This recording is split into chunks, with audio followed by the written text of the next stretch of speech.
All right, let's kick things off with a classic. Ready? Don't think of an elephant. Seriously, whatever you do, do not let an elephant pop into your mind. Yeah, and I bet for most of you listening, a big, gray, maybe slightly wrinkly elephant just, well, stampeded right into your head. Totally. It's almost impossible to avoid, isn't it? It really is. And that familiar mental trap, which, you might already know about, it's actually the perfect way to start today's deep dive. Welcome to the deep dive. This is where we take your sources, really unpack them, and try to pull out the most vital, often kind of surprising insights. Today, we're jumping into the really profound ways language doesn't just shape our opinions, but maybe even our very perception of reality. And our deep dive today, it leans heavily on the work of George Lakoff. He's a real pioneer in cognitive linguistics. Now, Lakoff's ideas, they often get applied in politics. And yes, the source material does look at some specific political examples and critiques. But our focus here, let's be clear, is purely on the mechanisms. Right. How does language and cognition work on this level? Universally. We're not here to endorse any stance, left, right, or center. Exactly. Think of it like we're looking under the hood at the engine, Doesn't matter what kind of car it is. That's a good way to put it. So our mission for this deep dive is to explore how language can become this form of almost overwhelming power. We're not just talking about winning debate points. We're talking about defining the terms of the discussion itself. Yeah, making your elephant the only thing anyone can even think about. It's wild how seemingly simple phrases carry so much hidden weight. And that elephant idea perfectly captures Lakoff's concept of framing. Because whether you then argue the elephant is good or bad, the elephant itself, the concept of the elephant, has already won. It's occupied the space in your mind. So it's less about winning the argument on its merits and more about embedding a certain way of thinking, a framework. The discussion that follows, whether it's for or against, just ends up reinforcing that initial frame. Wow. So the game is rigged from the start, just by choosing the words. In a way, yes. It's about defining the playing field. So let's nail this down then. What exactly is a frame? If we're talking about these deep concepts, what are they actually like? Okay, think of a frame as like your brain's unconscious algorithm. It's a deeply embedded filter. It dictates how you see the world, often without you even realizing it's happening. So it's not something you actively choose to believe right then and there. It's like background software. Precisely. It's the default setting for processing information. And these frames, they aren't just random. They represent sort of fundamental laws or patterns our minds operate by. Like physics. Yeah, like knowing a ball will fall if you drop it. That's a physical frame. But also social frames, like, feeling you should pay back a debt. These are built-in understandings. And the crucial part, they operate largely unconsciously. Information comes in, your brain automatically applies these algorithms. You don't consciously work it out each time. Okay, that makes sense. And that's where it gets really interesting, right? Because frames aren't just how we process information. They act as powerful filters that decide what information we even let in. Exactly. If something doesn't align with a frame you already hold, your brain often just, it bounces off, dismisses it. Even if it's logical. Even if it's logically sound. It's like your mind just doesn't have a category for it, so it can't really compute it. Wow, okay. And our source material uses politics to show this, doesn't it? Specifically, the U.S. parties. It does. It uses the long-running debate between Republicans and Democrats as a key illustration. So traditionally, you often hear Democrats described through a sort of nurturing lens, focusing on social welfare support, what Lakoff might call a nurturant parent frame, collective well-being, helping those with less. Right. And conversely, the Republican Party, especially in its messaging, often cultivates what Lakoff calls the strict father frame. Okay, strict father. What does that entail? This frame assumes the world is fundamentally dangerous and competitive. And in that world, children or citizens, by analogy, need strict discipline to survive and thrive. So under this frame, it's all about individual responsibility. If you fail, it's on you. Pretty much. Punishment is seen as necessary for building self-discipline, which leads to success. And the pursuit of individual self-interest is believed, ultimately, to benefit everyone. Oh, I can see how that connects to certain policies, like tax cuts for high earners are framed as rewards for hard work, maybe, and less social spending is framed as avoiding rewarding laziness. That's the kind of logic that flows from that frame, yes. Yeah. It paints a picture of a world governed by strict cause and effect based on individual effort and morality. And this framing helps explain something that's puzzled observers, right? This idea of people voting against their apparent economic interests. Exactly. The source material mentions a New York Times editorial Living Poor, Voting Rich, and even a book asking how stupid are we, trying to grapple with why many working-class Americans vote Republican. And Lakoff's take, or the take from this material, isn't that voters are irrational. No, not at all. It suggests it's about the power of that strict father frame resonating deeply. Many voters might not connect with every single policy detail, but they connect with the underlying assumptions of that frame. Yeah. If it fits their worldview, their gut feeling about how things should work, they're much more likely to accept the policies that come with it. It's like the frame provides the logic, even if the outcome seems counterintuitive from another perspective. Precisely. It's a different lens. And this isn't just about big political stages, is it? These frames work in everyday stuff, too. Absolutely. There's a great example in the sources about a financial advisor. She was really struggling to sell this product to a very successful female executive. Okay. She laid out all the data, high returns, focused on the professional angle, the financial gain frame. Yeah. But the executive just wasn't biting. Yeah, I can imagine that frustration. You think you're making perfect sense, but nothing. What changed? Well, the advisor started paying closer attention, listening more. She noticed the executive often talked about celebrity divorces, especially the messy ones involving money. Interesting. And then she found out the executive was genuinely worried about her own son's girlfriend, fearing she was just after the family fortune. Uh-huh. So a completely different frame was active in the executive's mind. Not professional gain, but family protection. Exactly. Family drama, wealth preservation within the family. Once the advisor realized this, she shifted her whole pitch. How so? She stopped talking about returns. Instead, she focused on how the financial product could safeguard the family wealth, protect it from, say, future disputes or gold diggers. She tapped directly into that existing family drama frame. That's brilliant. Just completely reframing the same product. And did it work? Instantly. Yeah. The executive invested a huge amount in a family trust. Wow. It just shows the incredible power of aligning with someone's pre-existing frame. Yeah. You're not forcing a new idea on them. You're activating something they already feel strongly about. That makes so much sense. Okay, so if these frames are this powerful, how do we actually, use this knowledge? It sounds like the goal isn't really building a frame from nothing. It's more about awakening one that's already there. That's the key insight. We all carry multiple, sometimes conflicting frames. Think about it.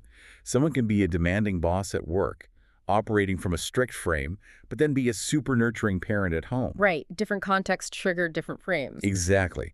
So the skill is learning how to activate the frame that serves your purpose in a given situation. So how do you do that? What are the steps? Well, the material we looked at outlines a few key steps. The first one is about discovering and sometimes restructuring systemic causal relationships. Causal relationships, like cause and effect. Yes. At the heart of every frame is a belief about how things work, how A leads to B.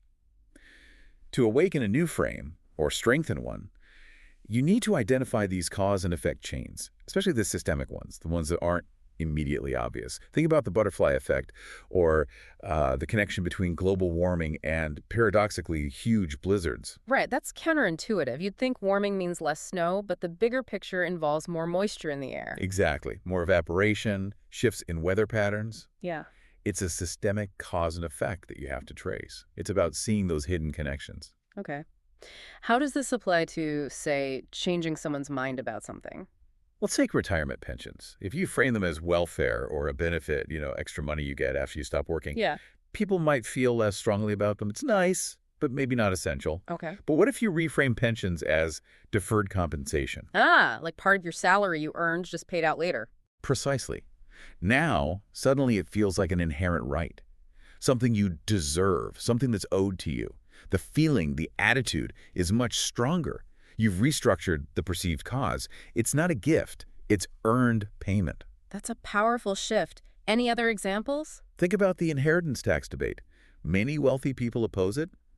The frame is often, the government is taking my money from my children. Right. That's a common argument. But the source material brings up Bill Gates Sr.'s argument. He basically said, look, he and Bill Jr. didn't invent the internet or build the roads or create the legal system they used to make billions. They used public infrastructure funded by taxpayers.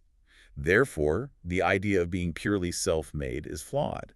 They owe a debt back to the system that enabled their success. So taxes become repayment for using shared resources. Yeah, That completely reframes it from taking my money to paying what's due. exactly. It shifts the causal chain. Or another tax reframe, thinking of taxes not as a burden, but as our parents' investment in our future.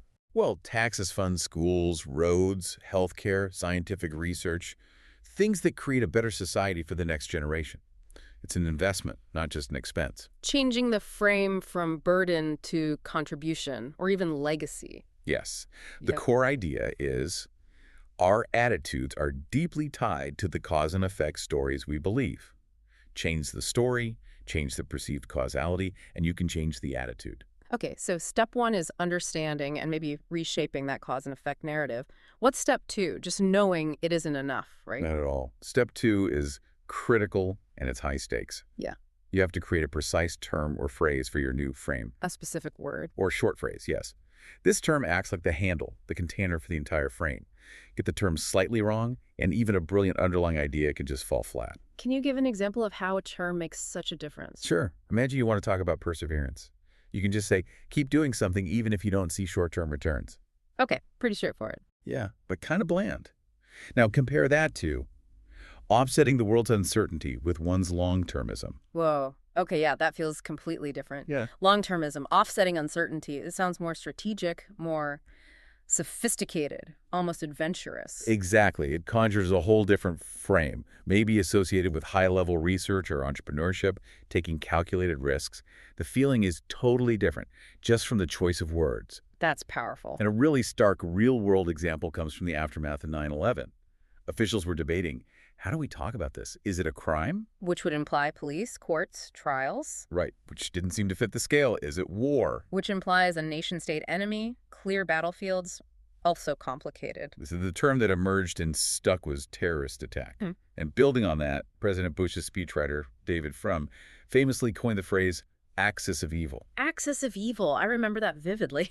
And that wasn't just a label, it was a condensed frame. It essentially said, these actors are fundamentally evil. Dealing with evil doesn't require negotiation or justification. It requires radication. It's a moral duty. It instantly framed the conflict as a clear-cut good versus evil situation demanding action. Precisely. It removed ambiguity and created a powerful imperative. And this leads to that really important warning in the material about using your opponent's language. Yes, absolutely critical. The example used is President Bush's term tax relief for tax cuts. Okay. The term itself frames taxes inherently as an affliction, a burden, something you need relief from. Right. The word relief implies there was pain beforehand. Exactly. And the mistake many opponents made, according to this analysis, was arguing against it using the same term. How so? By saying things like, we oppose this tax relief because it only helps the rich, or you're always focused on tax relief. So even in arguing against it, they were repeating the phrase tax relief, reinforcing the idea that taxes are a burden needing relief. They inadvertently accepted and strengthened the other side's frame. The warning is stark. If you're refuting an argument, never use your opponent's framing terms. You have to define your own frame, create your own term, and make your argument on your own ground. Otherwise, you're playing their game by their rules. Language really is power in that sense. Wow. Okay, so understand the causality, coin the perfect term. Is there a step 3? There's the third step mentioned, which is basically to amplify the frame. Reinforce your new term and the underlying frame through all available channels, media ads, speeches, books, everything. So that's more like the large-scale public opinion campaign level. Exactly. It moves beyond individual interactions into long-term, resource-heavy strategy. For most everyday purposes, mastering those first two steps, understanding causality and finding the right words, is where the real immediate power lies. That makes sense. So wrapping this up, what's the big takeaway for you listening to this?